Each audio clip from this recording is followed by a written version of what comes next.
this time back to the Lord, who has created this time and this topic. And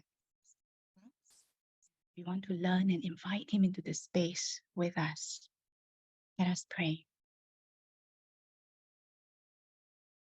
Dear Heavenly Father, we give thanks to you for the beautiful day you have created for us to gather today via Zoom to learn about an important topic of the church, that where we want the church to be more involved in being supportive friends, family, loved ones, for persons who are in pain, who have gone through trauma, and who might just want to know more about how to understand themselves better.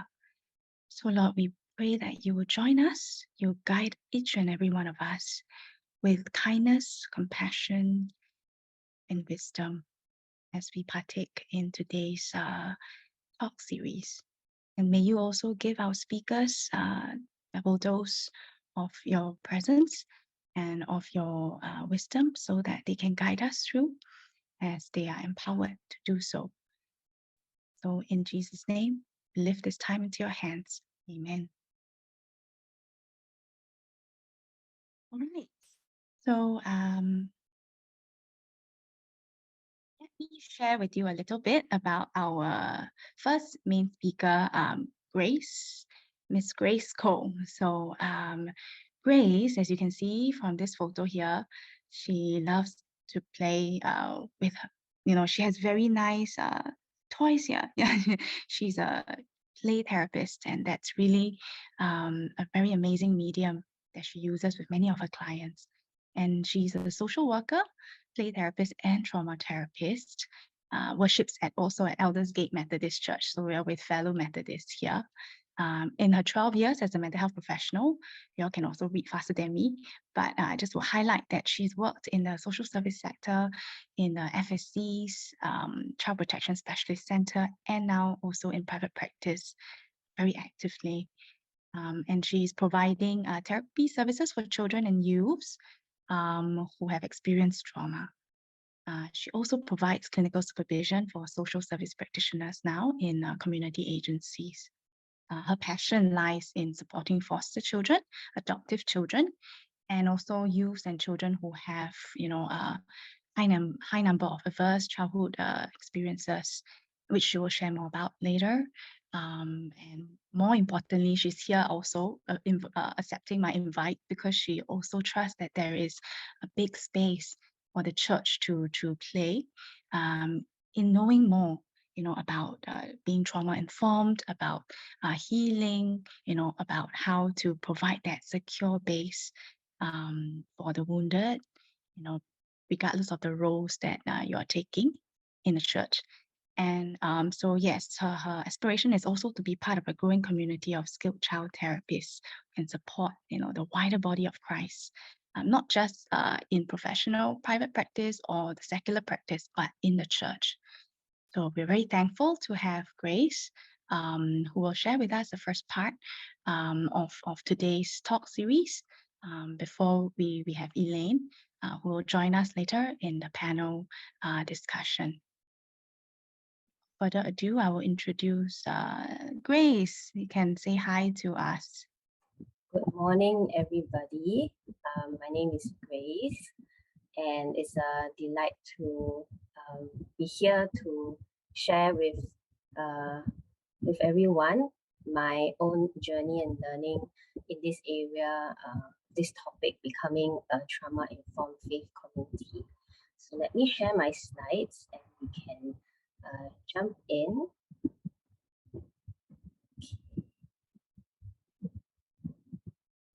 Right, just to check, can everyone see my slides? Yes, okay, great. So good morning again.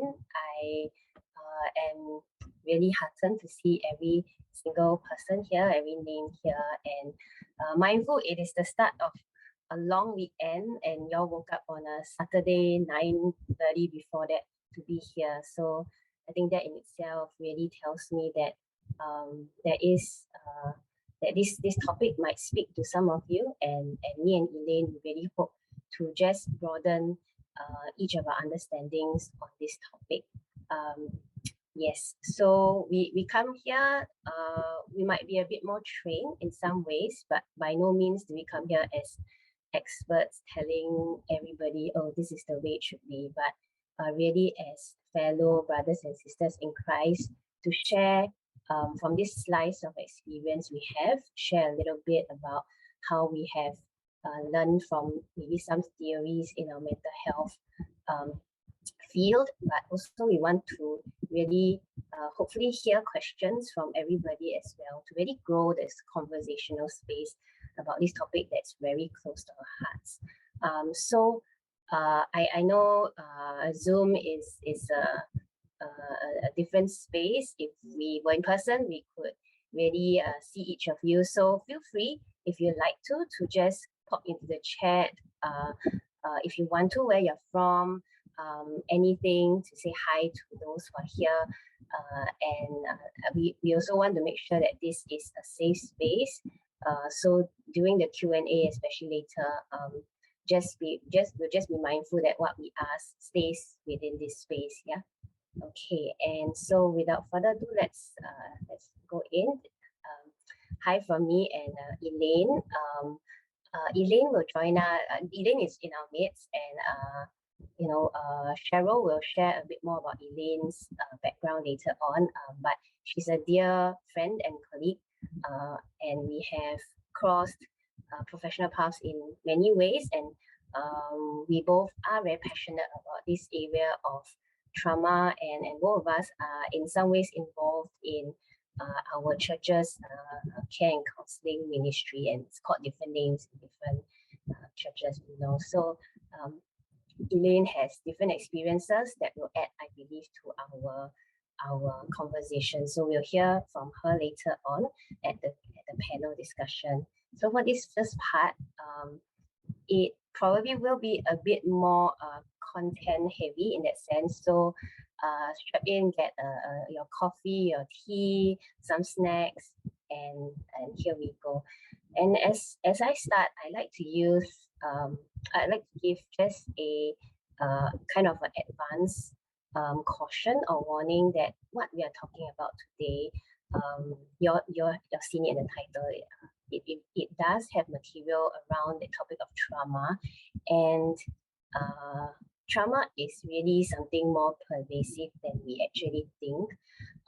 And as I share, there might be some of us in our midst that this might bring up maybe some memories, or you might connect to something that you don't quite expect, and it might feel uncomfortable or maybe even distressing.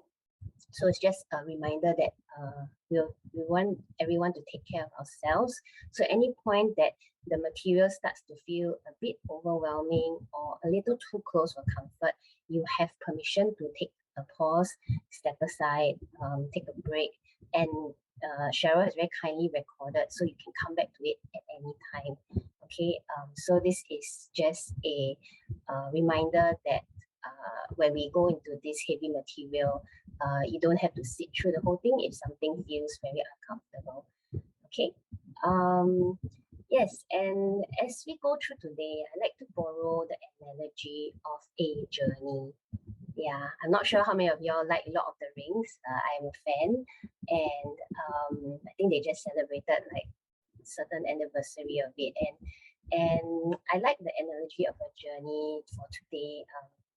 And why? Because this area of trauma might be new to some of us. It might be almost like a brand new map. Yeah, you open and we don't know where to start for some of us. But some of us, this is a well-traveled terrain. And I know some in our midst here who are actually fellow trauma practitioners as well. So wherever we are today, let's take the step of journey together. Let's keep an open mind. There will be space for reflection, perhaps space for questions. And I think what we really hope to do today is, if you see this magnifying glass here, right, this almost like a lens, that's what we are hoping to bring today, that perhaps some parts of the map have not quite stood out for you before? Yeah, a map of a person's inner experience, a map of a person's difficult experiences, perhaps of friends that you have met, or a family member, a church member, a fellow colleague, even ourselves actually. So today, as we offer some lens, and this lens we call it, the trauma lens, perhaps some things might start to look different to you. Yeah, and every new angle might take some time to get used to. And today is really a super, very brief touch into this topic, and there's lots more to go and learn after today. So if any of you find that today is a good start on this journey, feel free to, I think, get in touch with Cheryl or myself. And if you feel that at any point this is something valuable in your own communities, I think we'll be happy to continue the conversation. All right, so with this map, okay, let's enter into this journey today. Okay, and this is our travel itinerary. Maybe we are all getting a little stuck in Singapore and thinking of traveling. I know I am. So a travel itinerary, an example of what we'll go through today. Okay, so we'll start with what is trauma.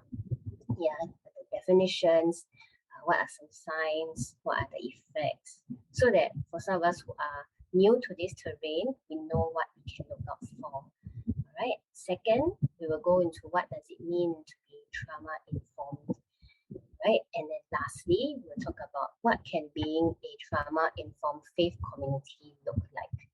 Yeah, and when we crafted this topic together with Cheryl, I think we really come from a envisioning perspective. I think we are not there yet in many ways in the Singapore church, but as the title says, we are becoming, we are on the journey, and every step that we take closer to that, it's a hopeful one. Yes. So just before we start, just want to say a few words of why I think this topic is relevant in our Christian community, in our faith community. So I really firmly believe that, like our Lord, who was anointed to bring good news and bind up the brokenhearted and set captives at liberty, you and I are his people, and we are also called to leave the comfort of our world and enter into sometimes a pretty dark world that has been shattered at times by the effects of trauma. And really Jesus demonstrated in the flesh.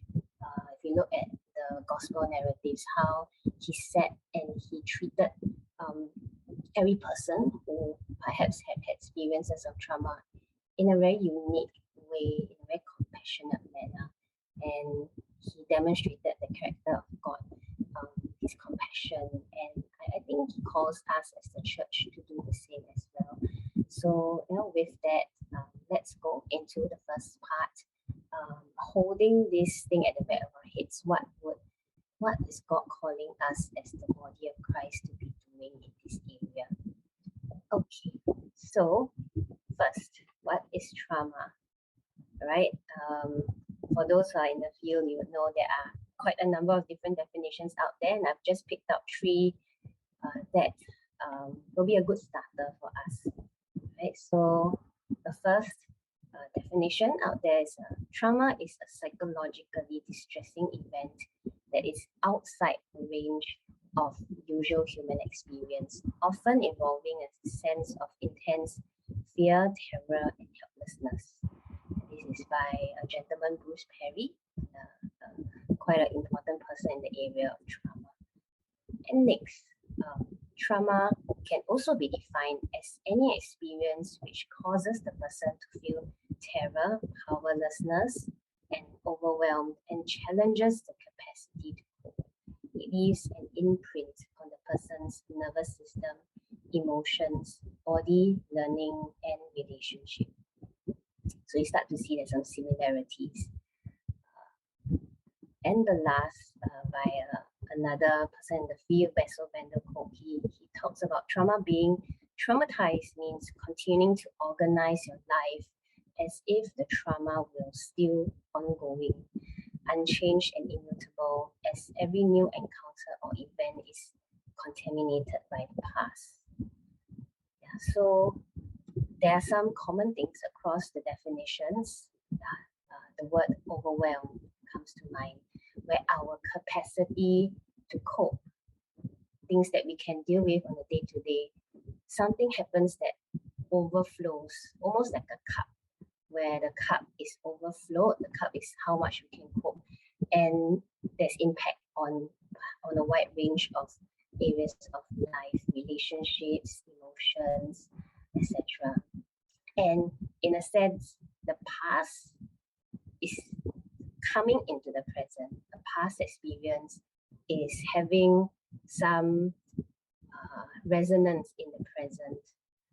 Okay, so in order to kind of take a look at what it could look like, what trauma can look like, let's look at what are some events that can cause trauma. And broadly, there are kind of three categories. Yeah, there are things that happen on an individual level. There are things that happen in between people, interpersonal level, and things that are kind of really outside, natural disasters, COVID-19, etc. So I'll just share a few key ones that we see quite commonly, perhaps in Singapore. So things like an accident, yeah, a sudden accident or a very serious injury, that can be pretty traumatic. Assault, death, sudden death, loss of a loved one, a separation from a family, someone who's, because of circumstances, were not able to live with their families. Divorce can also be, if it's perhaps a very acrimonious or difficult process. There's also trauma in utero. Some people, when they were in their parents' womb, something happened to the parent, that can also actually be a source of trauma. Abuse, neglect, bullying, homelessness, chronic homelessness, school violence. I think we've seen some in Singapore recently, and even those who witness school violence can be traumatized by the effects, and it can leave lingering feelings that perhaps the safe world that they once knew is no longer as safe as they thought. Yeah. The pandemic has brought up quite a bit for communities being restricted and confined. We saw at a national level how family violence, child abuse rates also went up during the pandemic, and along with that, naturally, there is actually more incidents of people experiencing what can be considered trauma. Okay, so that is another way of looking at what can contribute to someone having trauma. And the reason why I'm sharing this is something if you go into this work, you hear quite common. They're called adverse childhood experiences, or short for ACE, okay, or ACEs. And there's actually been studies in US, a very big research study that studied 17,000 people over time, and how their adverse childhood experiences and the number of them. So someone may have 2 ACEs or 4 ACEs or 6, and how that correlates with impact on them in other ways in the future, such as physical health, mental health, relationships. And in 2020, Singapore also did a study on the incidences of these different adverse childhood experiences. And it is, in a sense, it is not surprising how there are 2 in 3 Singaporeans have actually experienced an adverse child experience, and there are actually a number who have experienced 2 or more. Yeah, and at a number of 4 adverse child experience does indicate that there will be difficulties in future life. So this is something just to bear in mind, perhaps as you journey with people, as you in your faith communities. And you know, in faith communities, sometimes we share our lives and we hear snippets of each other's experiences in the past. And if we start to hear some of these experiences, a stance that I would really advocate for is to be curious of what happened to people. Yeah, sometimes what we see is a behavior, maybe something that may not look very acceptable to us, but behind that is a story of some difficult experiences that that person might have gone through that may influence some of the responses that happen many years later. Yeah, so these are 10 that we can bear in mind as we journey with people, and probably among us, even for myself, we might recognize some of these experiences happening to us in the past as well, and to be really curious and compassionate to ourselves about how that might have impacted us in later life. Okay, and at this point, I'll just pause to show you a video about how trauma can look like and some of the symptoms that are very common for those who have experienced trauma. Okay, so let me share video with us.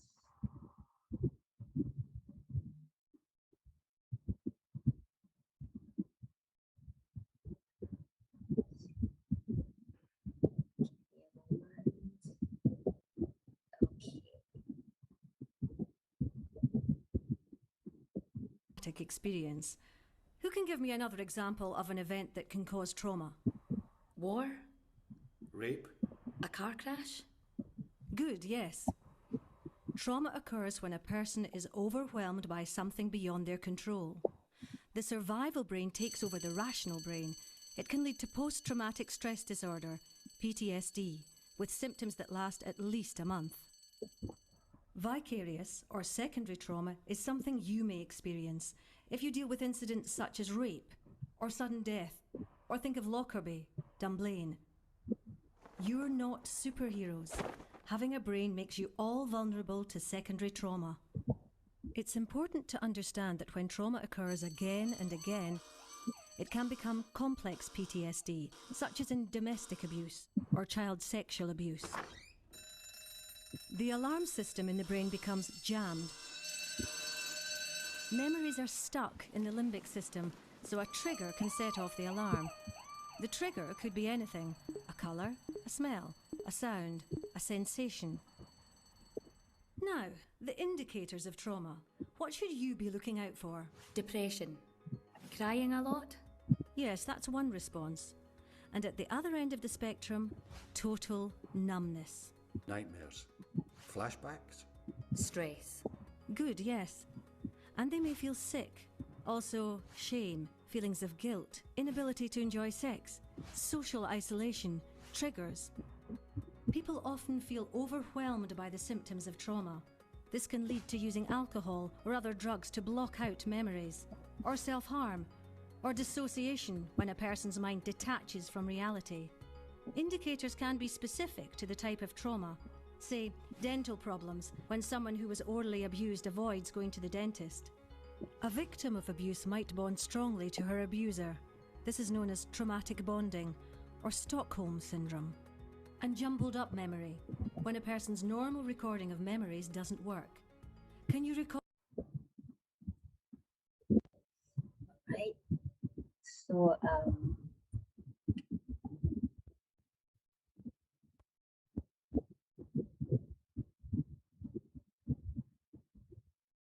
right. So I hope the accent was okay and the subtitles were at least a help. But I thought that was a really good video to help us see how in actual life the symptoms of trauma might show up.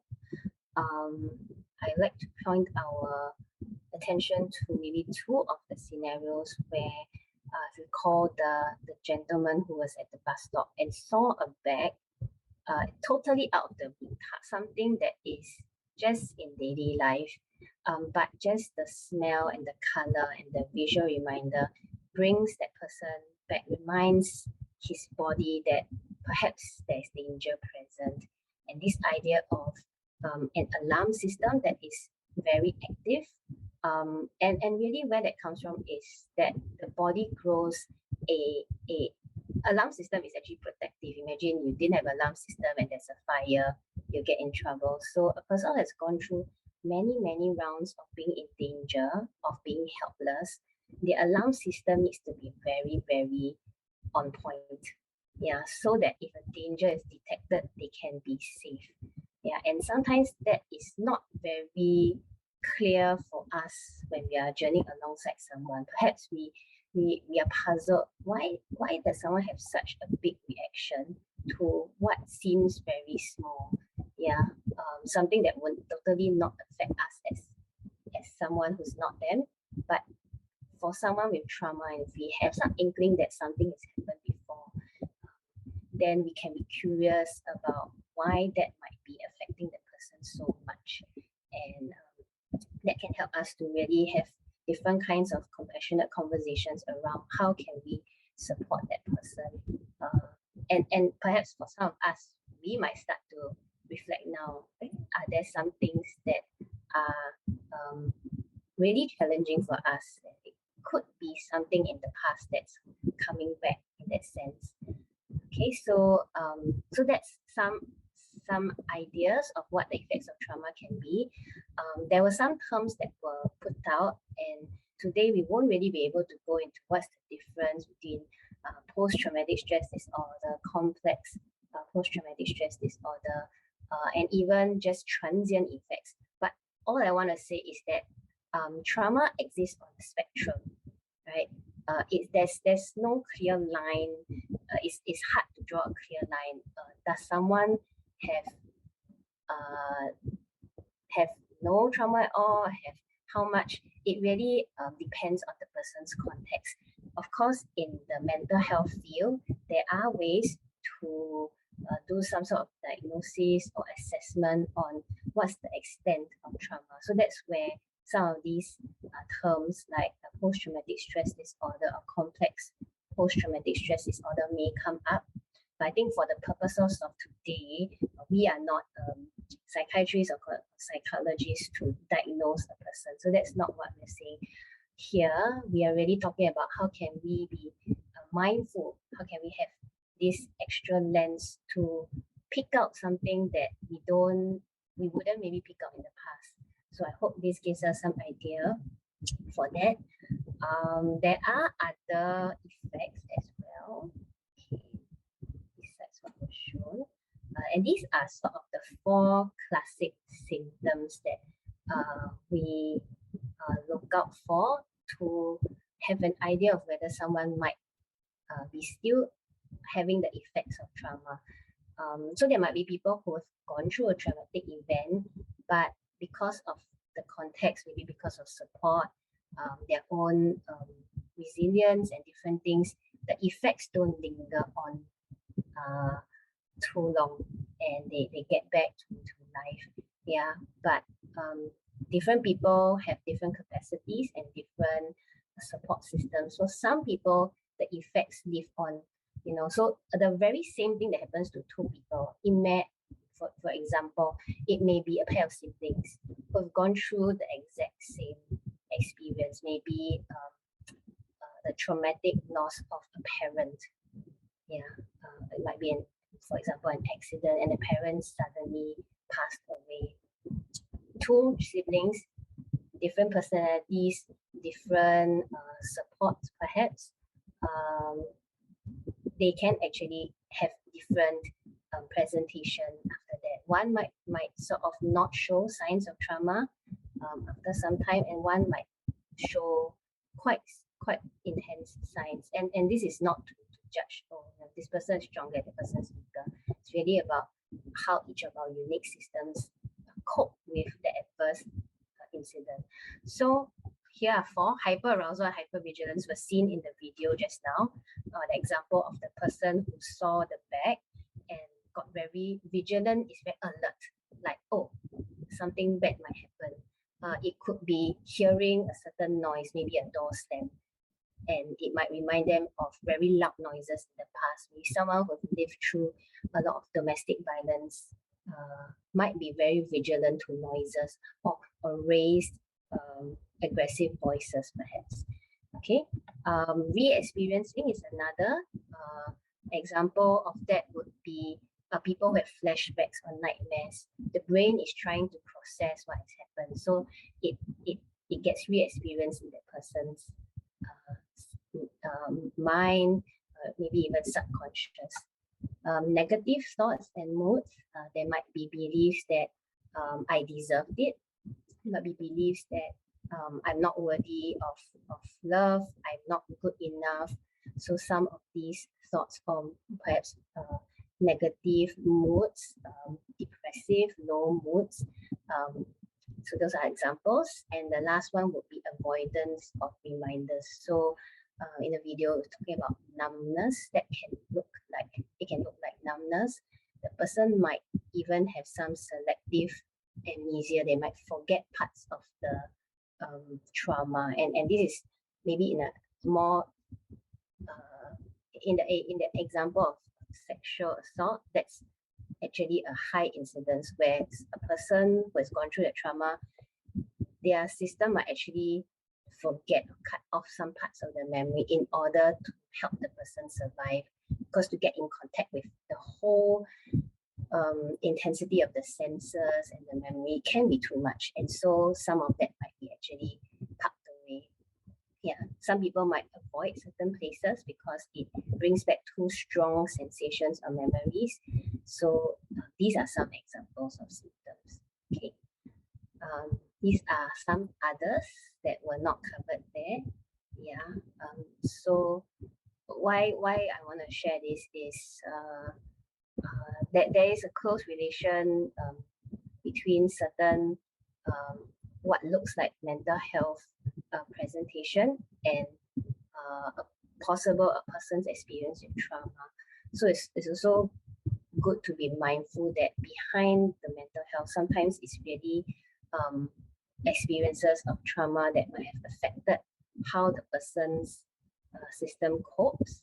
Yeah, so maybe to give an example of perhaps substance abuse, if I can give an example. Someone perhaps who has gone through very chronic experiences of trauma, perhaps someone who has lived through a lot of domestic violence, for example. The pain can be really quite intense, and sometimes substance abuse is a way to numb the intensity of the feelings and help the person to cope. Yeah, and sometimes what we see is substance abuse, someone who's drinking a lot, maybe a lot of alcohol. Yeah, but if we are curious about what's behind, if we know a bit of what the person has gone through, we might want to be more curious and journey with them in a more compassionate manner. Okay, this is just a small slide on children, because one of the questions, and some of you sent in questions before the talk that was very helpful, and we'll get to some of them.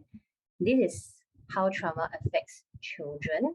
I won't really go into it because we will talk about it later, but suffice to say that children's trauma looks different in adults and children. Just because children are different, they are smaller, their capacities are actually lesser, and they look a little different. So whatever I shared just now, if you want to take a look at this later, you can, if you actually are in contact with children, you journey with children. Okay, let's hear also from the kids, because probably you all know I and Elaine work with kids. So let's hear how trauma can be experienced from a perspective of a child. And we'll watch another short video before we go to the next segment.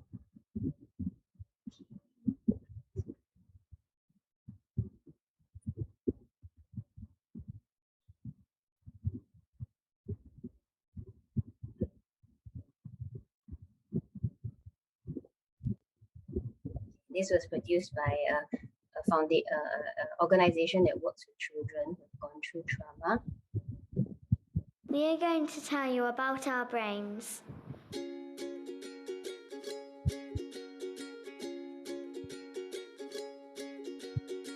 Our brain has 3 parts.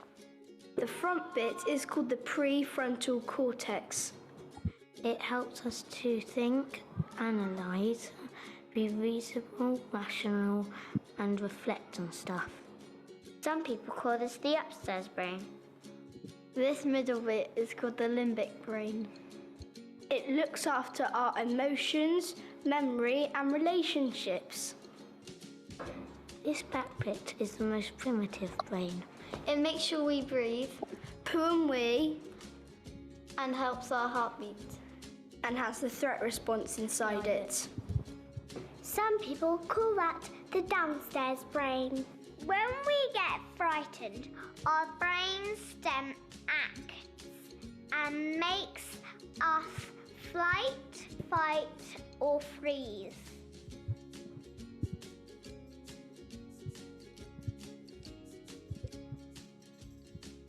Hormones, which are cortisol and Adrenaline. start pumping around our body.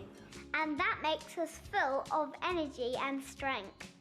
So we wiggle, fiddle, giggle, and we can't sit still.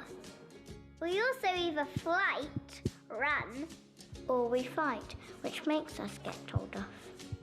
or we can freeze and look like we are not listening. But actually what is happening is that we are frightened And our body is trying to warn us and protect us.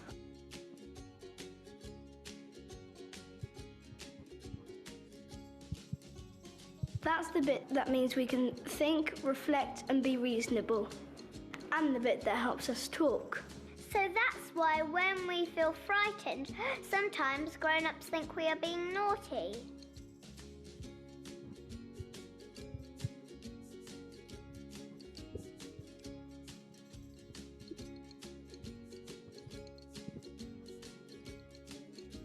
So if we saw a big bear, we won't be able to stop and wonder what kind of bear it is, because then we'd be eaten.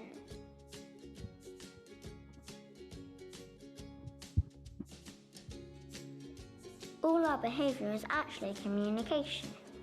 Because no child wants to be thought of as naughty. Often we just feel frightened and we can't use our words because our brains are preoccupied and trying to survive.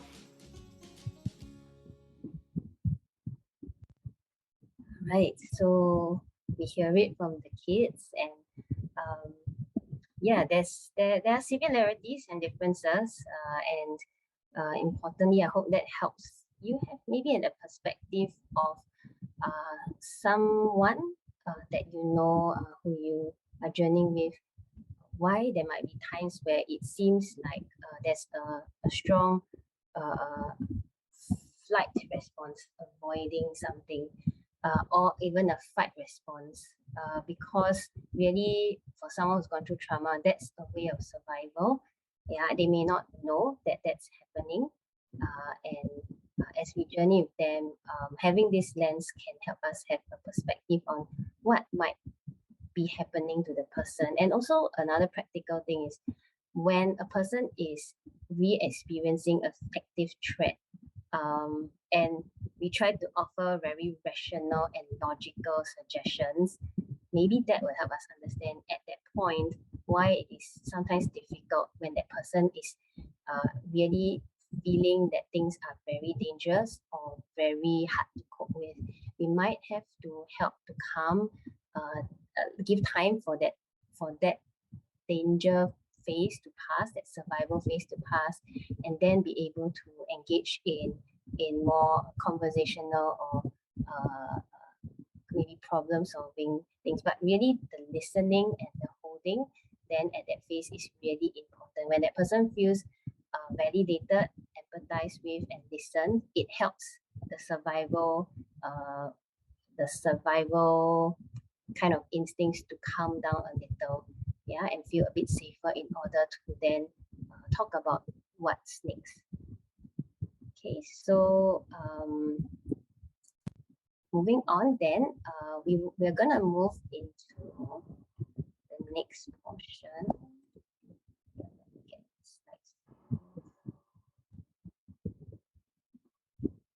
Okay. I'm not sure how listening to all that sounds. Perhaps it sounds quite gloomy.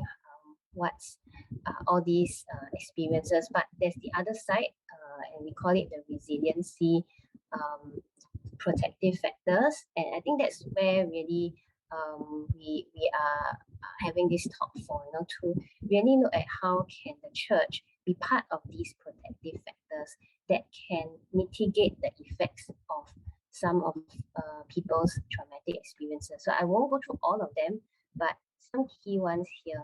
At the individual level, relationships. So this is more in the context of teens, but this still applies to adults, children. When there are good, caring, nurturing relationships and the person goes through a traumatic experience, it is a great source of resilience and buffering for that person. You see here networks as well, supportive relationships, role models. Sometimes when the trauma happens in the family system, a person may not have anyone in the family that they can feel safe enough to turn to, and perhaps that's where a church community can be there, a role model, a mentor to walk with that person.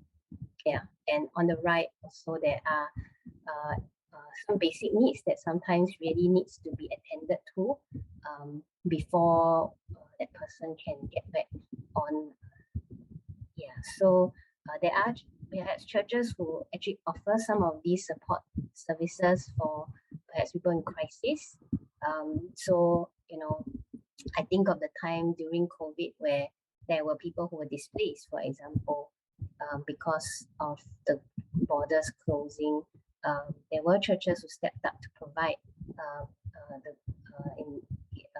places to stay for some of our friends who are not from Singapore, and that example is an example of something that can mitigate the effects of, like, say, homelessness, a person who has to live and move from point to point, not knowing when things will be stable. That's where we can also come in as a church community to fill and stand in that gap. Okay, yeah, so yeah, the message is that healing is possible. And I like this quote by this gentleman, Mr. Hendricks. We are born in relationships, we are wounded in relationship, and we can be healed in relationship. Yeah, so really, let's continue to think about how can we as a faith community be these healing relationships for those who have gone through traumatic experiences. Okay, and we'll go into this portion where we leave the definition and effects of trauma, and we start to think about what does it mean to be trauma informed. Okay,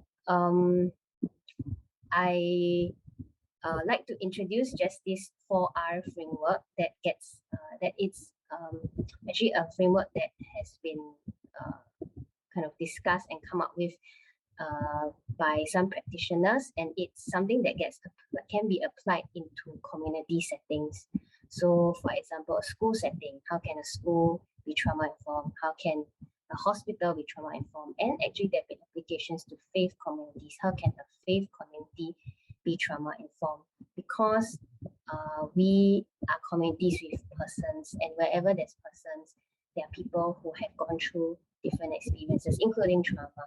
So these are for those of us who might be more in maybe an influencing position, maybe a leadership position, or a cell group leader, or someone who's maybe in the children's ministry or the youth ministry. These might be helpful just to think about how to have conversations in your respective groups about being more trauma informed.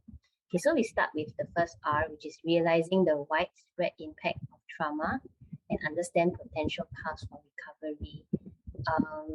So I won't really go too much in that. Suffice to say that actually having this talk is one way of raising awareness that it is more common than we think of, and what we don't think exists, we don't actually create or talk about and be mindful about. So I hope that we are more mindful that within the four walls of our churches or the activities that are going on, there are people who have gone through trauma, and we need to be mindful to watch out and to care for them in special ways.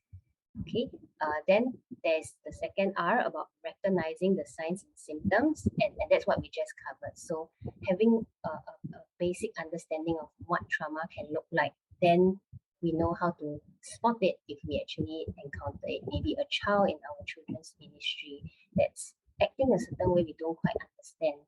Yeah, could we be curious about, was there something that happened? Or if we know that something has happened, how can we come around to better support?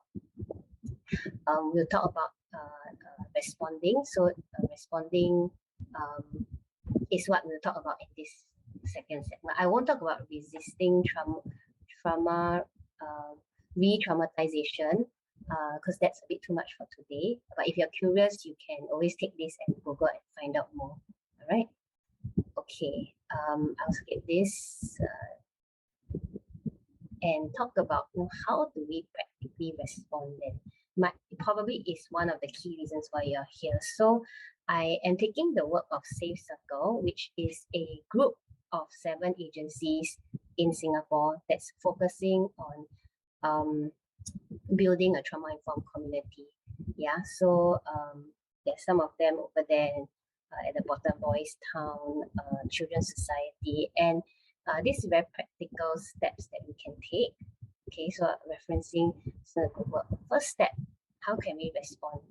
Empathy, right? That's the first thing that we can grow in ourselves. Understanding that trauma can happen to anyone and everyone. Understanding it is not an individual flaw, not blaming the person. Yeah? And in fact, 2 out of 3 people have reported that. And so how can we grow empathy for people who have gone through this? Active listening, yeah, it's a very practical first step. Not all of us are trained to work through a person's trauma, but all of us are given hearts and ears by God to listen. So creating a safe space for conversation without judging, yeah, and really a sense of mutual respect and trust, keeping confidence, not telling that person's story to someone else without their permission. And it's really these daily interactions that form healing context. And these relationships in these kind of empathic, active listening relationships, it is also a chance for some of them to process their emotions. Often those who have gone through some traumatic experience may feel sense of shame or guilt. Many of them blame themselves as well. Maybe I did this to deserve this. We're just providing that space to let them be heard and let them know that their stories are worth being borne witness to. And as you hear and offer compassion, that's really part of also that recovery. Yeah. An important mindset to shift to is shifting from the question of what is wrong with you, and instead we can ask what happened to you. Yeah. So thinking of perhaps the context that you are from, who might be some people that come to mind that perhaps in your mind you have been wondering about person, what's wrong with this so and so, and why are they behaving this way? And it might be good to reframe and to think what might have happened to that person that causes them to interact in this particular way with other people. Okay. And for those who have gone through trauma, it's important that we take the perspective that it is not the fault or the choice of the victim. Be careful with our language. For example, if we hear a person who might have, I'll give you a very kind of classic example, a person who might have been inappropriately touched or experienced sexual harassment. it's important not to ask questions like, what were you wearing then? Or did you give some signals to the person that, you know, that person thought that it's appropriate? So we do have to pull back these responses and take a more listening stance. Okay. If we know that the person has gone through trauma, words such as stop reacting that way or you should get over it, these are also not helpful, because it is they may not have had the chance to actually find another way of reacting. They may not have had someone to journey with them to almost recondition the fear response. And so we really need to understand where each person's journey has been. And if there's a chance to, we might even be able to link them to the support that they need, perhaps journeying, gaining trust, and joining them to get some professional support if what they've gone through has really affected them and they've not even thought of the possibility that they can actually get help and support. So being understood, affirmed, and validated is important, and really seeing them as human beings and not like problems to be solved. Okay, so these are some very brief ideas of how can we walk alongside people, really in the way that actually Jesus also had walked alongside others as well. Okay, so we can be that bridge to help that person get support if needed. Okay, and here we're going to dive more closely into what a trauma-informed faith community looks like. Okay, and I just want to bring us to remember an encounter in the Bible, in the Gospels, about Jesus and the Samaritan woman. Yeah, and how Jesus, in his conversation, we look at how he sat down. He really went out his way in the middle of the day to sit with this Samaritan woman. It's the middle of the day, so she's most likely a social outcast, because people wouldn't come in the middle of the day to draw water.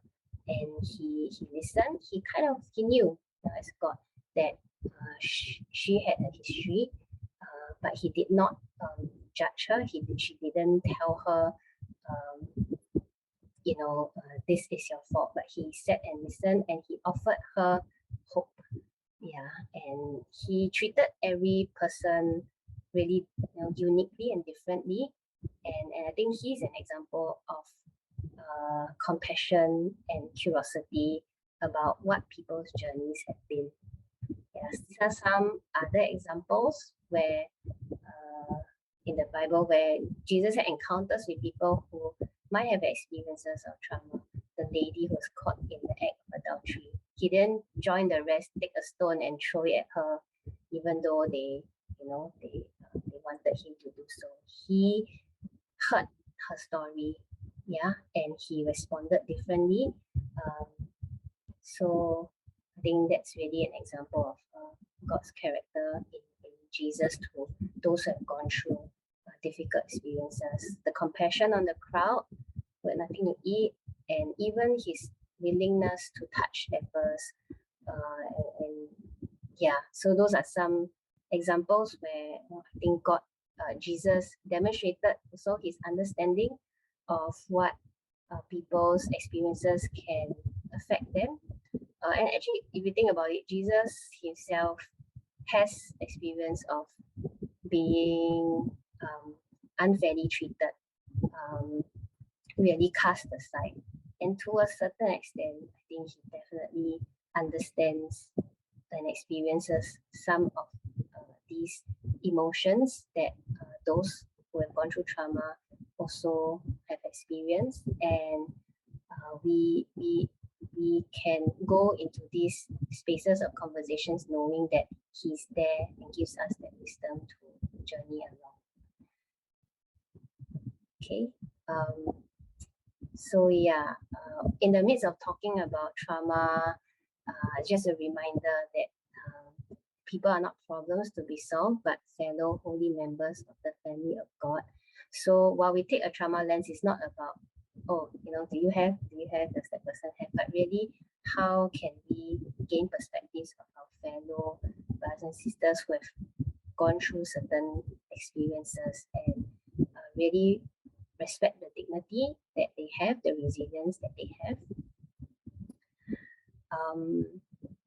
And as we go into this part, just sharing some ideas of how those who have gone through trauma, sometimes the community, not sometimes, the community can actually set forth a foundation for the effect of it.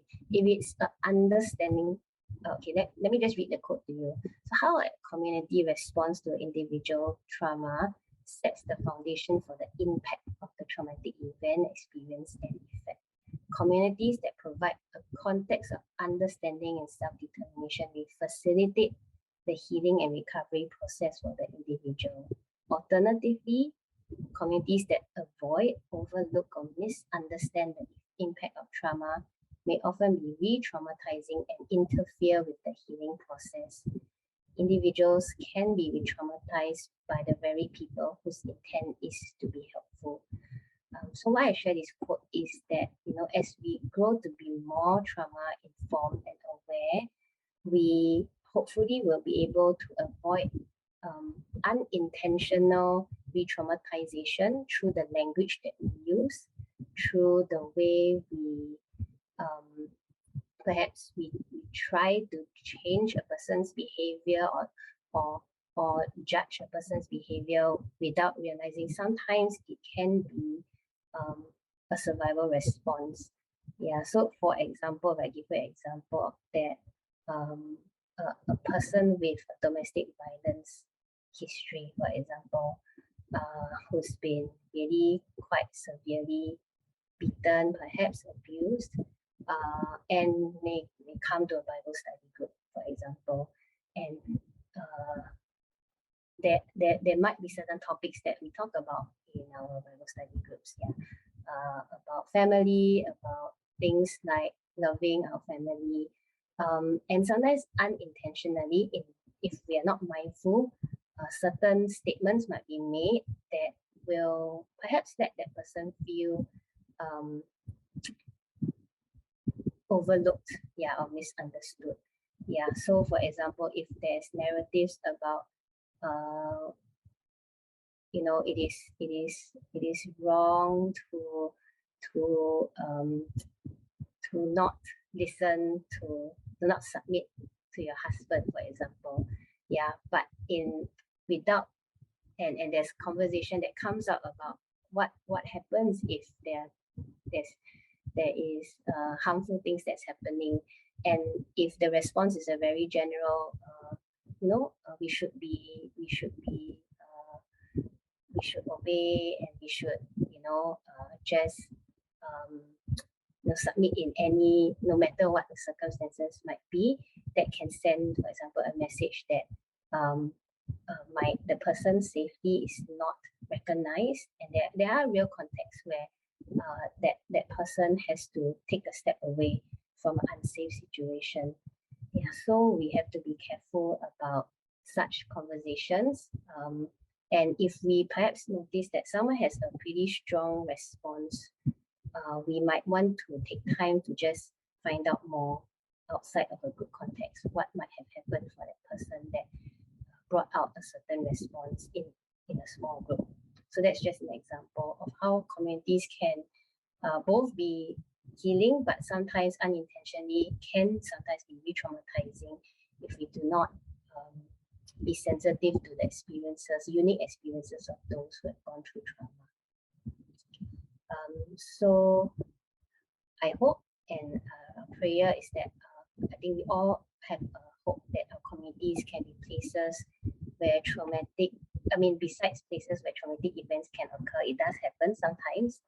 We might encounter people who have been hurt by in a sense, the church, who have been told certain things that add on to the hurt and the experiences they've had.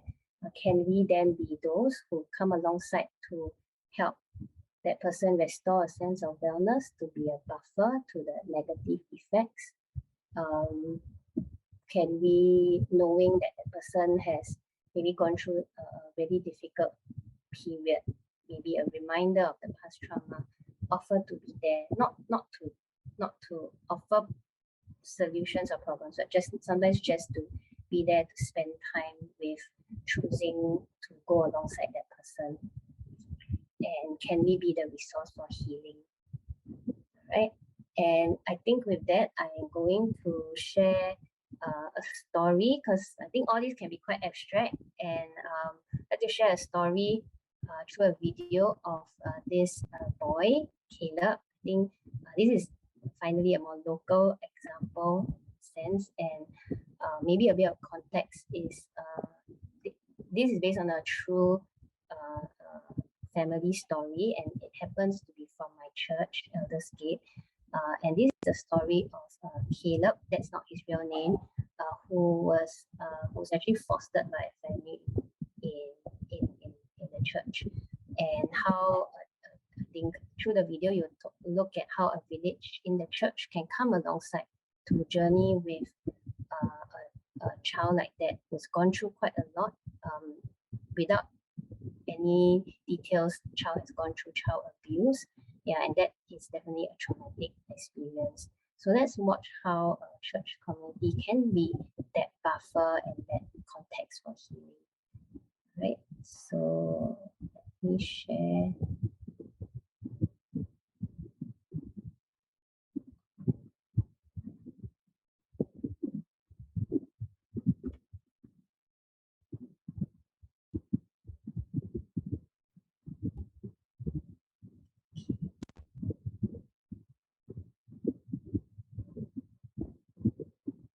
Hi, my name is Caleb. I am turning 9 soon. Whenever I'm lonely or scared, I look for my best friend Peter Rabbit. Auntie Lipe gave him to me when I joined her family. My mommy and daddy cannot take care of me now, so Auntie Lipe said her family and Peter Rabbit will take care of me. Look, here he is. Peter Rabbit makes me feel safe. Peter Rabbit and I have many friends from church. Let me show you. Hi, Caleb. Wow, what is this? Peter Rabbit? Is he your best? This is Auntie Lorraine. Sometimes when Auntie Leaping and Uncle Joseph are busy at work, she picks me up from school. Good job, Caleb. Okay, come, let's go. Caleb, look what I got for you. Egg wings! Yay!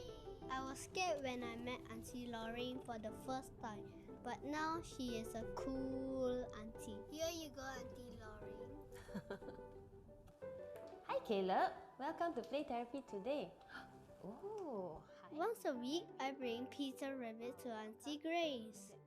The big dino is mean and the small dino is scared. The small dino is scared. What else is he feeling? When scary things happen in my life, Auntie Grace calms me down, and then my feeling becomes smaller. I like Auntie Grace. Caleb, which snack would you like? Pokey. This is Uncle Ming Yao. I want bring for Samuel Titi. Would you like me to practice for Samuel Titi? Oh, that's very nice of you. I'll put this in. I am going to his house for a sleepover today. How about Peter Rabbit? Would you like to bring? My heart feels happy when we all play together. Sometimes Auntie Leaping is angry. This is the 7th or 8th time you tried to hide your homework from me. When are you going to be honest with me? I know this has been hard for you. Sometimes Auntie Leaping is sad. I think it's because of me. We'll get through this together.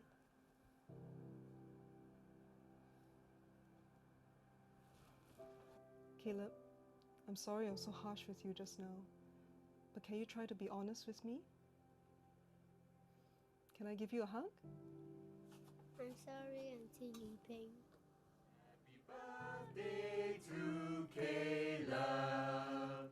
Happy birthday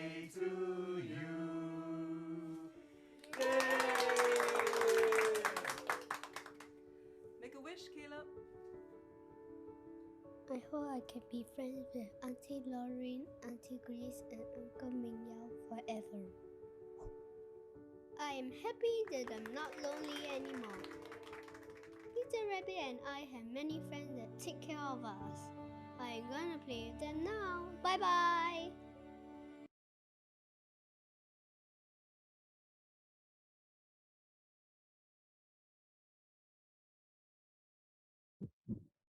So, I guess in sharing all this, I wanted to just give you a glimpse of how a trauma-informed community that doesn't work alone. And if you see in the story, and these are my fellow church members as well, you probably saw my face there. When this family decided to start fostering, there were others who stepped forward and offered to be a support, to befriend, to allow their children to play and make friends with Caleb, his real name. And for me, it drew me to offer what I had as someone who knew how to work with trauma to support Caleb in his healing journey. So, just to give you an idea, there are many different ways that this can happen. This is just one example, right? Okay, and yeah, so how amazing, right? Would it be children who experience trauma can find healing and hope in families and churches? Lastly, we'll end with maybe some practical things what other practical things we can do as faith communities. And we'll end with this segment. 3 S's here. So reducing the sources of stress, strengthening core life skills, and supporting responsive relationships. So if you are in a place of influence in your church, these are some things that you can think about, or you can even initiate among your own smaller communities. And this is taken from other churches also who have journeyed to try to become more trauma informed. So it's taken from a collective. So first one would be ministries that can meet physical needs of the community and looking at more regular, reliable help rather than once off. And if you remember the slide on resiliency, there are families who are going through ongoing stressors that can be quite traumatic. Maybe they are recovering from abuse even, and this can be where reducing the source of stress can really help to provide the context that they can heal. A trauma lens for teachings about important topics like conflict resolution or anger management, language. Okay, strengthening core life skills as well is important. There are some among who come into our doors that might not have the context to learn this before in the families or just in their experiences. So parenting skills, financial literacy skills, job skills, these are practical life skills that can also help provide the missing piece for some who've not had the chance to be guided or mentored in this in maybe their families. There's ideas of collaborating with substance abuse recovery systems or even legal systems. And I know of churches who have ministries with, let's say, the prison fellowship, right, where they journey with maybe the family members of those who are incarcerated, for example. So that's one. And the last one would be really some ideas here, supporting responsive relationships. So trauma is really, the essence of trauma is a disconnection, actually, a disconnection in relationships that are important, maybe a parental relationship. And sometimes there's a disconnection within the person's inner self as well. So responsive relationships is a way to provide that connection that is so importantly needed so that the person can really be supported on the journey of healing. So how can we do that? Growing conversational space about mental health and trauma. Here's where I I really commend the team that Cheryl is with at CCMC to have these conversations. The more we talk, the less it becomes an unknown and feared topic. The more we know helpful ways to respond. So in the churches or the communities you're from, how can we initiate these conversations? We can also craft new narratives around the issues of mental health and trauma, sharing different perspectives sharing different perspectives, supporting cross-generational interactions, ensuring that the adults that there's a presence of safe, available adults for children from all backgrounds. Yeah, so how I think of children's ministries. Yeah, how can the adults there really be mindful about being those safe and available connections for children, parenting skills, support groups, and also counseling and care ministries. So there are support for people who have gone through traumatic events, and what if more of it can be found in the church rather than outside. Of course, we have to be mindful of the whole range of support services out there, but there are people who may not be comfortable perhaps taking the first step in a sense in maybe a hospital system. They may be very fearful. How can we then maybe provide a stepping stone for them to get some immediate support, understanding about what they have gone through, and then to get more support for themselves in the future. Okay, so with that, I will be closing up. Yeah, and like to hand the time over. One more resource.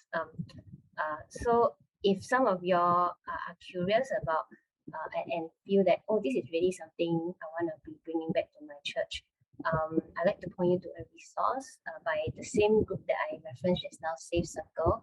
There is actually a request page for talks and workshops. And if you look at the titles here, they do introduction to trauma-informed care for different populations like parents, peers, educators, professionals. So if you feel that this fits a need in your church, you can actually write down you see for your school, company, agency, organization, church, or community. So there is really a move in Singapore to be bringing this to as many places as possible so that we can support people in our community. Okay, so with that, I will hand the time over to Cheryl. And thank you for everybody's kind attention. Yeah, so without further ado, I'm going to share a little bit of information of our invited special panelist, Elaine, during this Q&A session, who will be interacting with Grace and myself to answer questions that some of you might have, be it given to us before this talk or during this talk itself, you have some questions that come up for you. All right, so Elaine, so Ms Elaine Chua, you can see her in person on Zoom, in her screen as well as the photo here.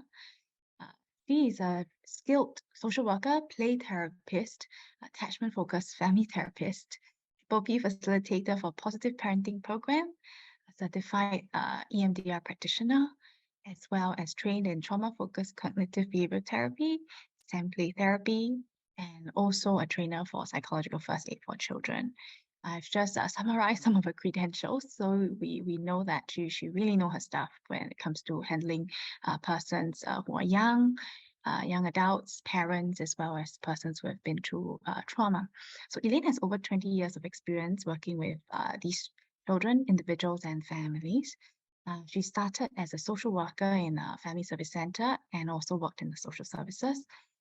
Then to grapple with multi-system issues of low-income families, she continued to study further in 1996 to get certified in marital and family therapy.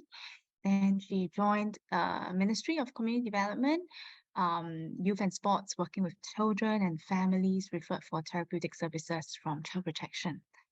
And Elaine founded Good Pathways in 2013, a private practice, and is at present spending most of her time seeing clients and also doing training when there's opportunity.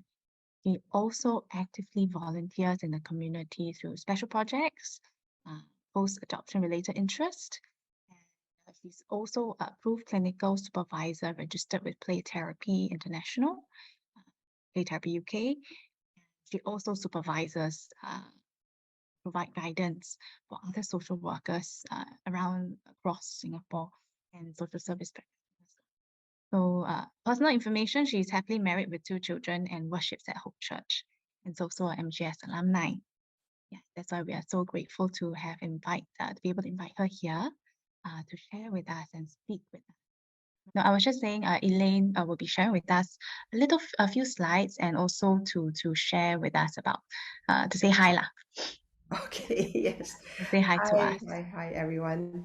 Thanks for that introduction. And I think that Grace really gave a very comprehensive overview of what trauma is, how it impacts us in many ways, and how we can also be of service in this area. I really enjoyed how she weaved in and out of this very it's not an easy topic. Yeah, and so really making it possible for us to digest it, bit by bit. Yeah.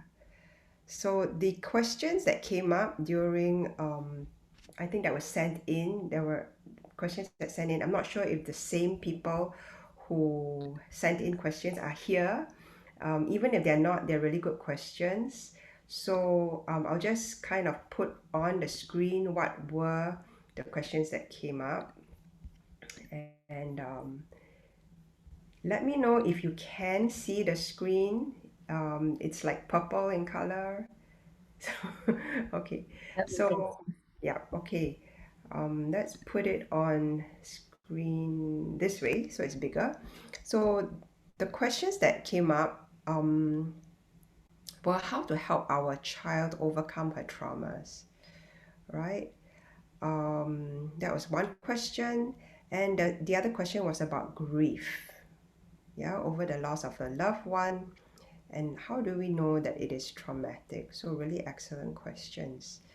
So what I'll do is to go into the first question on helping our child overcome her traumas, right? In this instance, there may be questions about, what was the child's trauma? Why does the parent or the caregiver think that, it was traumatic? And, once again, I think it's really important to note that the trauma is really in the experience and from the perspective of the person that has been affected. So I think we just want to take note that when we look at a situation, it may appear like it doesn't seem like it could be traumatic. For example, when a child has lost a parent maybe at a very, very young age, they can barely even remember. Yeah, so we wonder why would that be a loss? Or even an adopted child. Why would that child who has been in a very good family, so-called, why would that child even feel any loss? Because they have everything that they need.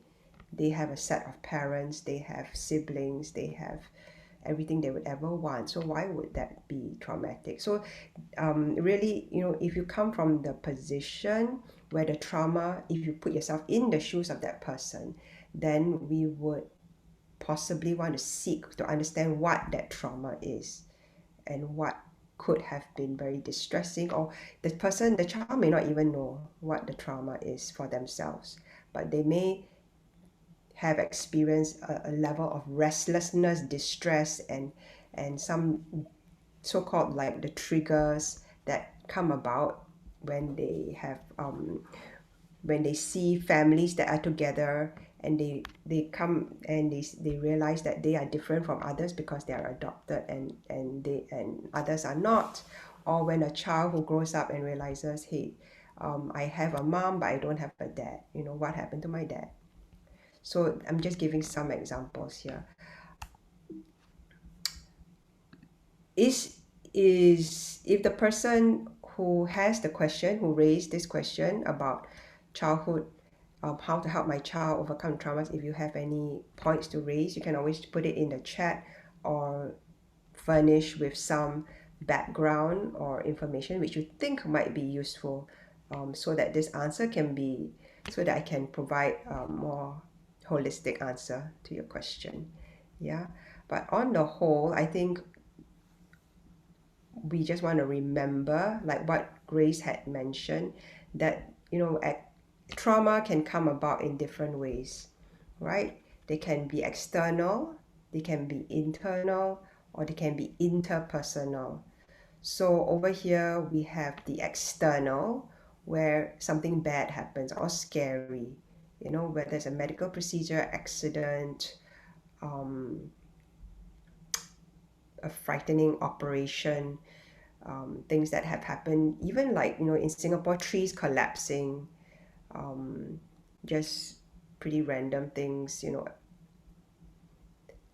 accidents that happen in the office, workplace accidents, yeah, traffic accidents. So these are things on the outside.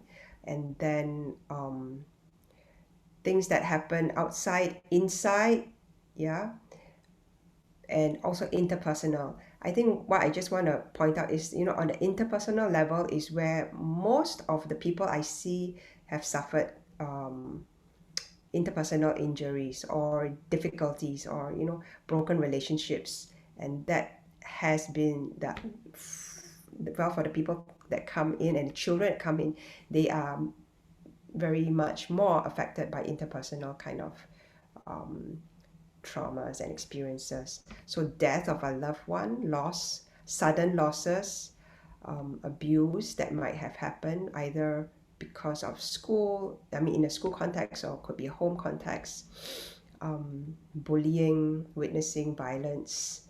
Yeah, these were mentioned earlier on. Interpersonal also could have to do with experiences like on the internet, cyber bullying, stalking, harassment. Yeah. And of course, large scale disasters that sometimes we encounter because people travel a lot, people move around, and there have been incidences where Singaporeans go overseas and they encounter trouble with the environment. Yeah, so these are some of the things that may have happened, and the common reactions that were mentioned were also, I'm just bringing them up again. So in terms of what the child is going through and how we want to support the child, I think one thing is to take note that for children, I just want to bring up here, and I see Grace kind of in agreement, that for children sometimes it's regular psychosomatic or bodily kind of reactions after something that could be distressing or traumatic for them.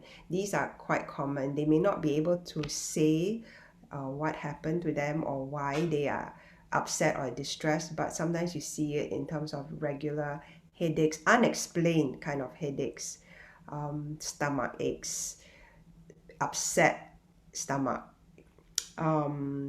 aches in the body, getting sick, or some things like feeling sick in the tummy and they're not able to say what is it that they had eaten wrong, and it's happening exactly the same time every week just before school starts, for example. Other common behavioral changes that we might notice are like disrupted, broken sleep, or difficulties getting to sleep or staying asleep. Yeah, so they might take a longer time getting to bed, and it might be disrupted sleep, meaning that they wake up regularly. They might wake up crying because they had night terrors, they had a bad dream, and then it is hard for them to go back to sleep, or it could be difficult for them to say what happened. Yeah. And also just notice if there are other changes in appetite, in avoiding of things, people that may have been part of that trauma memory.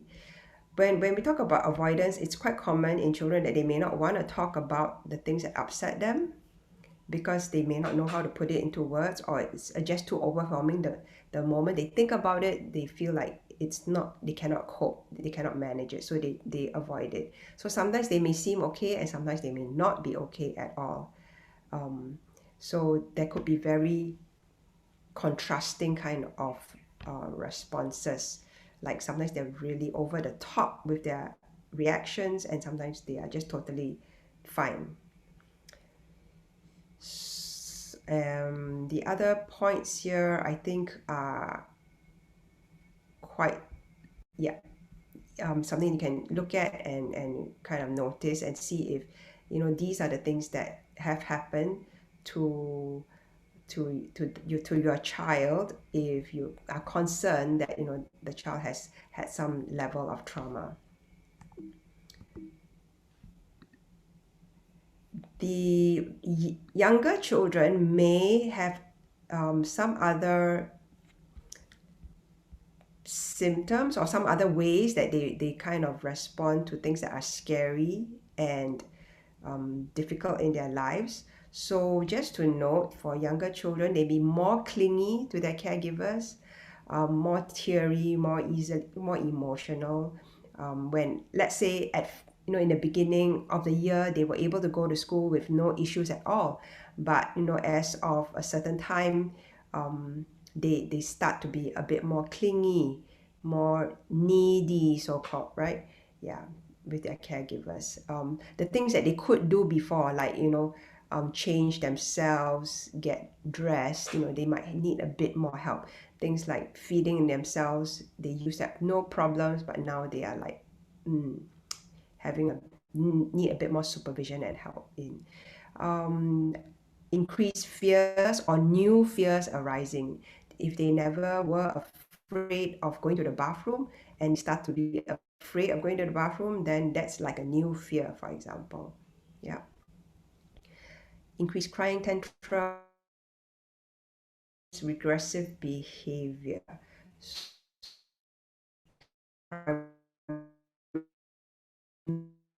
Not acting or any self thumb sucking, but if they regress to that, then you start to wonder, is this to soothe themselves, to calm themselves?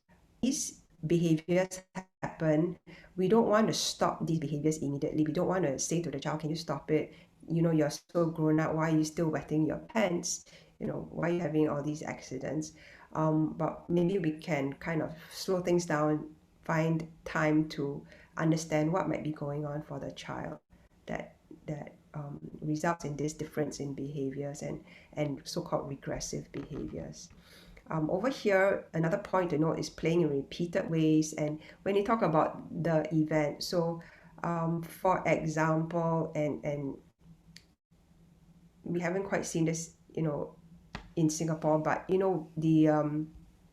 9/11 happened, I think that was in 2001, right?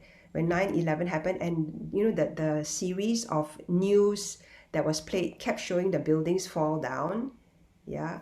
Some of the children, although they didn't really watch the progress, but a lot of people were talking about that whole massive disaster, right? When the two the Twin Towers in the World Trade Centers in New York, they collapsed. And so because of the media, because of what people were talking about, how it was constantly in the news multiple times, some childcare teachers, they noticed in a particular childcare that the children were playing Ring Around the Roses and they were all collapsing, and they did this repeatedly, which they hadn't done before, and it really kind of mimicked the kind of the buildings falling down. So this was in a group play situation, right? In individual play with the child, sometimes what I notice is that there's a repeated play of the traumatic event. Yeah. So if you find that children are not able to talk about the trouble that they've been through or the distress, what might happen is that they play it out in in their playtime. So if you notice that, just to take note of it and allow that to happen until there's a level of resolution. There's a level of like they can play it out and resolve that. Okay. Can I just chat in for a while because we have Yes. someone who wanted to ask the question to your previous slide. Yes. So the question is, how do we know or if it's trauma when the child can't explain, or is it just normal teenage or child development? So what is normal and what would be constituted as not normal, right? Okay. So I'll Yeah. just speak to that at that point, and I'll stop the share here. Yeah. I think if you are the caregiver of the child, then you will know what are the child's behavioral patterns, their routines, their usual day-to-day kind of going in and out, of the family. So what would be normal is that, when a child is in distress or a young person, that they would have people that they can go to. So whether it's like a school teacher or a loved one or a trusted adult or a confidant, could be a elder brother or sister or a cousin, so they would have these support systems around them. Yeah. And they would be able to either talk things through, bounce things off, or drop a few hints here and there that they have some questions. Very often the older kids will go to their friends. They would have their own network of support, the one that like Grace was talking about, or they might have a mentor or a discipler in the church context, or a Sunday school teacher. And my ex Sunday school teacher is here, so we have Sunday school teachers, we have mentors that we can always go back to seek advice or get help from, and our parents, of course. When some of these things don't seem to work, or perhaps it's like an issue which you notice is troubling the young person or the child, and it goes beyond that, and the young person is not able to speak about their problem, then I would say that it's not necessarily a trauma that happened, but perhaps to find out more, to understand, would be a good place to start. So normal kind of responses would be to want to get help, or they might want to have a bit more space to themselves, or they might seek to do things differently and not go through like the usual routines. They might want to have their own time taking walks and so on. So it's important to give space but also be available. Yeah. So I'm going into like almost like sharing what is it that might be useful. Yeah.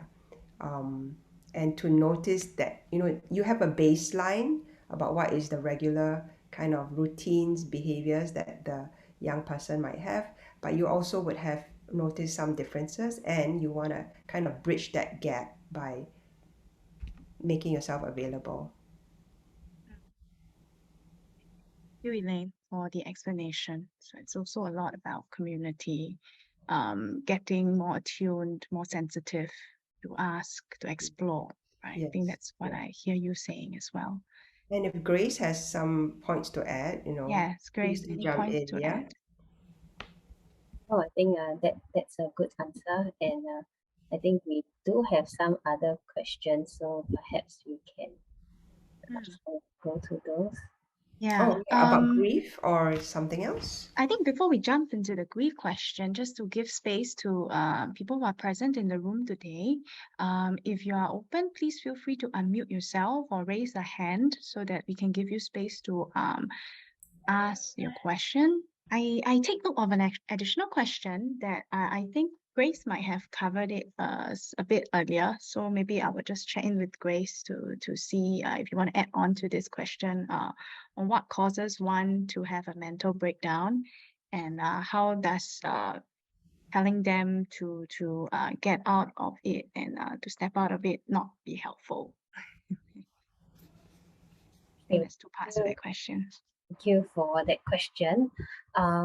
So there are many multi-factors for someone to, I mean, even the word mental breakdown, has different connotations. And I think I would like to kind of put it in the angle of when a person's capacity gets really overwhelmed by a situation that really can trigger off a series of responses in that person. Yeah, that could be when, quote unquote, a breakdown may happen. And when that happens, it makes the person who's going through that already feel very helpless and very sometimes frightened. They don't know what is happening, and more often than not, they're also kind of trying to figure out what's happening to me. Yeah, so when we come along, we should really try to validate and really come from a stance of, I want to hear what's happening for you. And so the first response, sometimes the response of can you maybe, but it's not a very big thing, can by now perhaps you get over it. Sometimes it's actually our own discomfort with that person's discomfort. So I slow down to say, sometimes when we see someone who's going through something difficult and we are very close to that person, actually we are worried about what if I cannot help the person, or what if this is bigger than we are able to cope.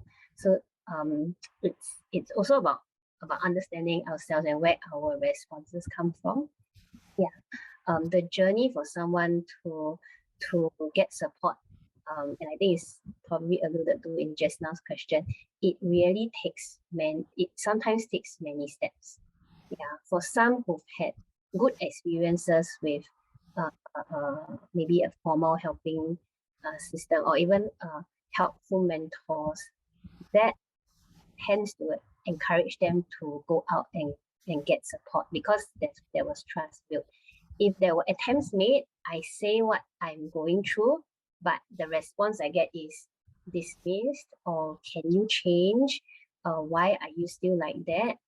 Then the effect of that is, then why do I even say it the next time? Maybe I'll just keep it to myself then, because in saying it, I am not, I may not experience that validation or empathy. So so that's why some of these responses will be not the most helpful ones. I remember a quote that I can't remember where it comes from, but it's about how for someone, for example, with anxiety, the most unhelpful thing to say is, just keep calm, just keep calm. Yeah, because that's what they're struggling with. Yeah, so the more we say it, that person's sense of helplessness actually increases, because they are struggling with keeping calm. But we're telling them, it's okay, you just keep calm. Yeah, but actually in hearing and helping the person share the experience, maybe labeling their experience, how are you feeling? Are you feeling things are getting to our control, for example, gives them a space to put down their experience, and it becomes a bit less amorphous and helpless. They start to realize, oh, okay, someone is there to listen, someone acknowledges this is my experience, and that builds trust for them to say a bit more. And perhaps down the road, journey together about how can they get some support. Yeah, but sometimes they have to experience it through a person closer to them first, and then they can extend that trust to perhaps if they really do need mental health support, they can extend that trust further on. I've known of people who have gone with friends or family to get further support, and sometimes that brings down the stigma or the fear that I have to go through this alone or there's something wrong with me. Yeah, so that's my short answer to that. Yeah. Thank you, Grace. And I think many of the questions that the registrants have posted before the talk, our speakers have attempted to cover during their presentation. But I think it's important for us to also check in with Elaine if you have anything to add, as well as the last question on the grief, which I think it's also important to address in case the person who asked the question is also here and would like to know. Yeah, so the question on grief, if I can just flash it up for the group, is over here. Oh, okay. How to cope with grief over loss of a loved one, right? And how do we know it's traumatic? I think that what I want to point out is that grief is a natural process. Yeah. So if you lose something, whether it's the loss of a job, loss of position, loss of a loved one, even abstract losses like not having a parent, being orphaned, for example. Yeah, so a bit more abstract losses. It is normal to want to grieve, to need to slow down and to go through the grief cycle, as it were. Yeah, go through the cycle of bargaining, of the anger, of trying to make sense of things before or coming to a point of resolution. Yeah, the problem is when grief is mixed with trauma. Trauma is like a hurdle, an additional hurdle to the normal grief process. Okay, so someone who's would normally grieve and complete that whole grief cycle and complete to resolution may have arrested grief, may have a form of grief that is stopped. They cannot continue through that grief because they have unresolved trauma issues from the past. So for example, a person who lost their grandma, yeah, would go through the normal grief process, going through the loss, attending the funeral, and then then coming to a point where they can think about that person without a whole lot of overwhelming emotions. However, a person who's not have any, let's say the person never had any other person in their life, and then the grandma was their world, their parent, their friend, their confidant, everything, that would change quite a bit because there was unresolved trauma from the past. Not having a caregiver, not having like a family or any other confidant, being entirely in this world on their own. Then if the grandma is lost, then all is lost. And then you can understand how that would exacerbate the loss of grandma. Yeah, because they never had what they needed growing up. So that's just a very broad example. And over here with grief, just to point out that is a normal reaction, yeah, to a loss, right? Grief is a normal and natural reaction to loss, and it can be expressed through our thoughts, emotions, and sensations in many different ways. There's no one way of grief. I've met people who, after the loss of a loved one, they are still grieving like many years later on. 5 years, 10 years down the line, and where that was a sudden loss, where there was an earthquake, they lost their loved one, they're not ready to move on. Yeah, even when the family saying, why don't you get married again? Why don't you form a new family? But that person is not ready. So it takes in different forms and different ways of going through that grief process. No one fixed way, and it doesn't follow like the Kubler-Ross kind of cycle where it's so neat. We go through all those stages of grief and come to resolution. It's not as neat as it appears. Yeah. And some of the signs of grief, these would be the usual signs of grief, where there's sadness, anger, sometimes sleep problems. There might be some preoccupation with death and loss. Yeah. And here, when we talk about fear and helplessness, this is, at a level where they may not have experienced in the past. There are also effects, not just on their sense of safety, but, a decrease in possibly, their way, their lifestyle, in their weight, in their appetite, and ability to concentrate.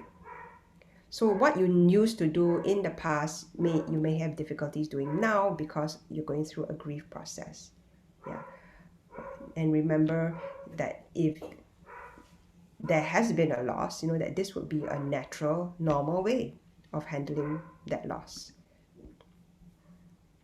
So what I was mentioning earlier on with the task of normal grief.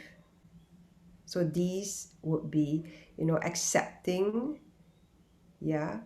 of that reality of loss, coming to terms, going for the funeral, keeping away some of the things that, the person have left behind, fully experiencing the pain of that loss.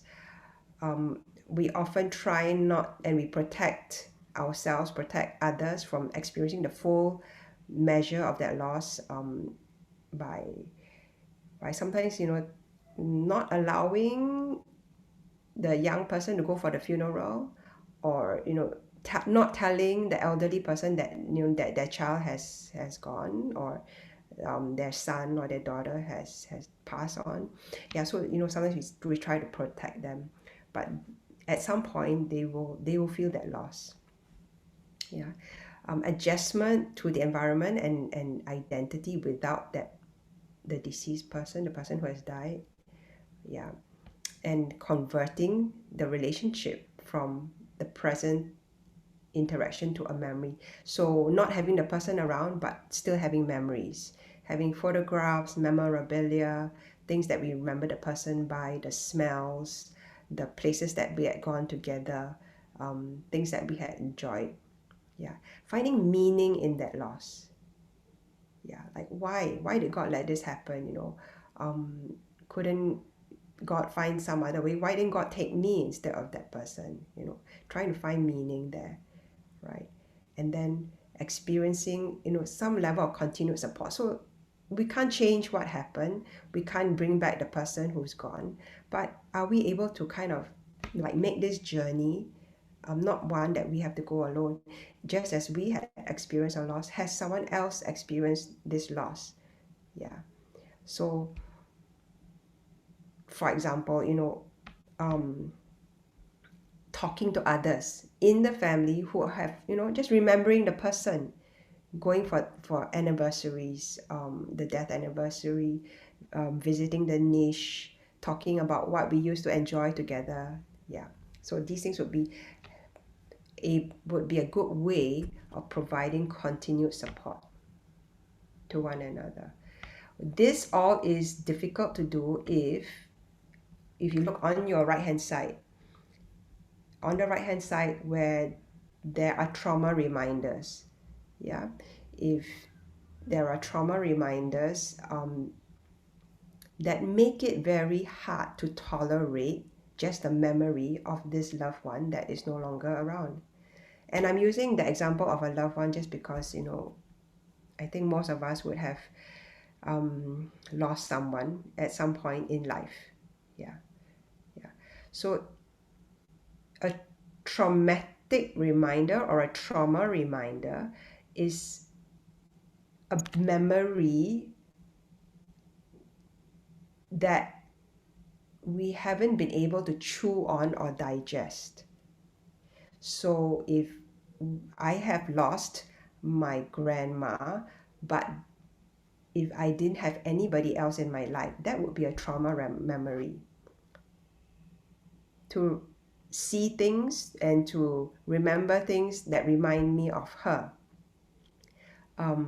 And then would cause me to spiral into a situation where I feel like I cannot afford to lose anybody. Yeah. And because I'm afraid to lose somebody, and because I'm triggered by getting close to someone, then there might be some avoidant kind of behaviors, like not wanting to get into a close relationship anymore, or not wanting to be taking care of an elderly person, when it's their time to go. Yeah. So you can see over here that, one thing would lead to another, where trauma reminders would then also possibly lead to some triggers and an inability to complete the normal task of grieving. Yeah. So what is it that we can do, and what is it that would be not encouraged? So on the left side, what we can do when helping a child, for example, to go through a grief process, is to really be open and honest, have talks about the loss, talks about not having father here anymore or grandma here anymore, reassuring the young person or the child that having these painful feelings are normal, being sad is normal, that if they suddenly cry or they feel like walking away from something, or they just want to be alone, that they have that space to do so. Yeah, but that we are available and they can always come back.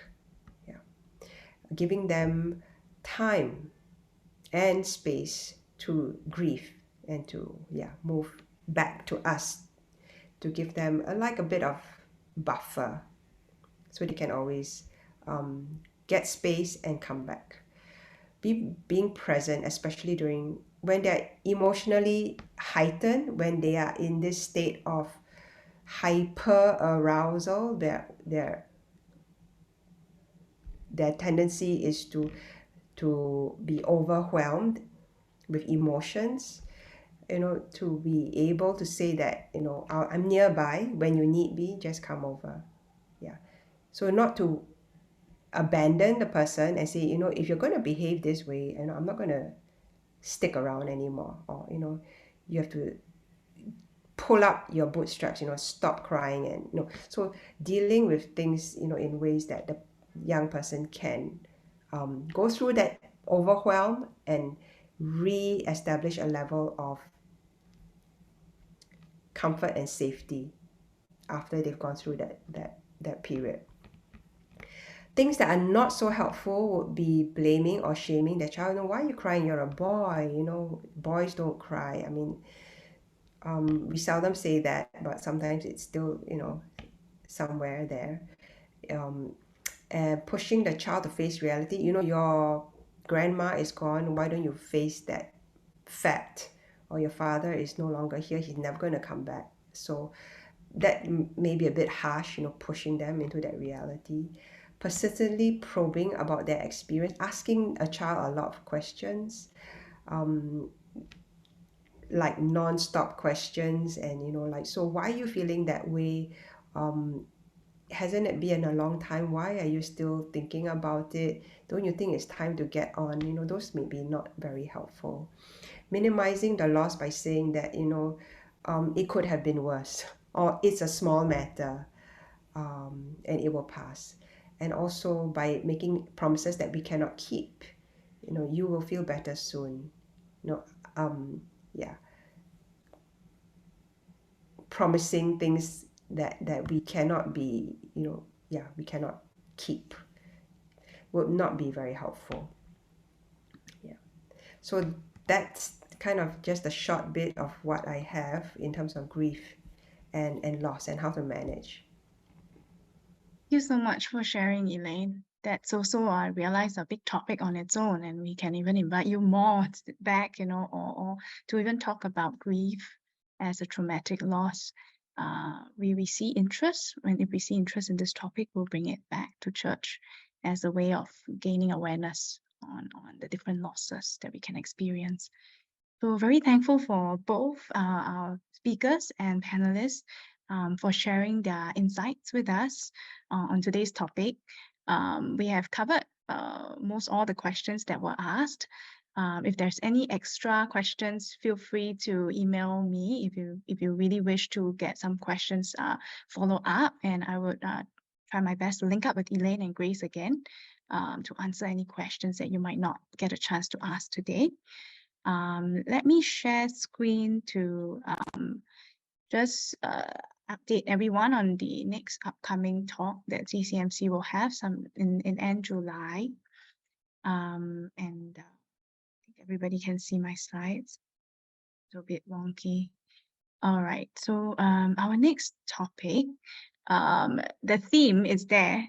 The topic, I'll leave it to my speaker to decide, but it's really a follow-up on one of Grace's slides mentioning about supporting different generations, getting to know or help each other. We really want to increase conversations and in a safe manner.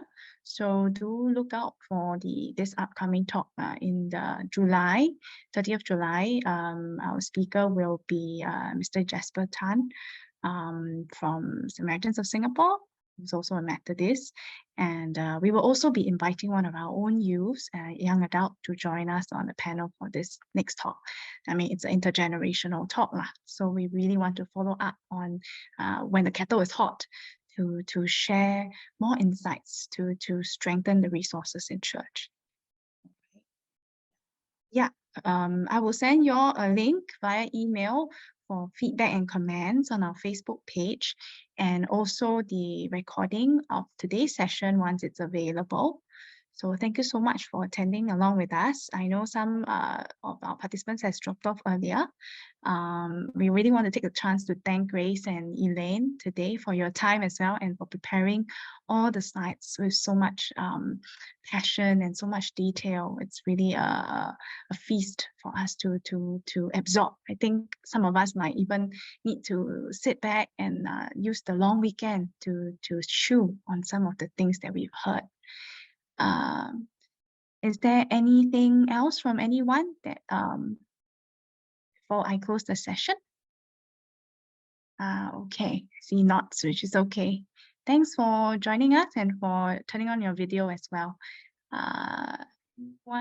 Thank you, Lenny, for sharing, for thanking the speakers as well. Feel free to leave. We will close the session for now.